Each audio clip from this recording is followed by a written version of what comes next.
फैसलाबाद से Mohammad Ashfaq Mughal general parade police line CPO Faisalabad DIG Kamran Adil की खसूसी हदायत पर पुलिस लाइन में जिले पुलिस और इलीड फोर्स की general parade CPO Faisalabad DIG Kamran Adil की हदायत पर पुलिस लाइन फैसलाबाद में जनरल परेड का इनेकाद किया गया।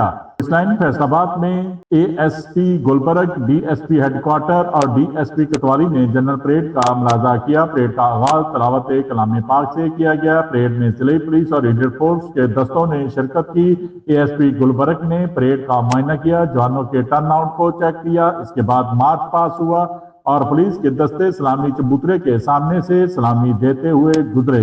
जनरल परेड का मकसद पुलिस के टर्न आउट और डिसिप्लिन बेहतरी लाना है। एएसपी गुलबर्ग ने परेड ग्राउंड में मौजूद जवानों से खिताब किया।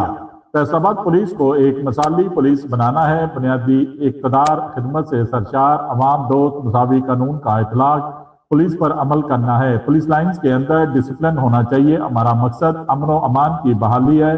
अब हर हफ्ते बाकायदगी से परेड का इनेकाद किया जाएगा। एएसपी गुलबर्ग ने तमाम मदाद के इंचार्ज से मुलाकात की और इनको नेक नीयत और ईमानदारी से काम करने की हदायत भी जारी की। देखते रहिए जीएस न्यूज। इस वीडियो को लाइक करें, हमारे चैनल को सब्सक्राइब कर बेल आइकन जरूर प्रेस करें।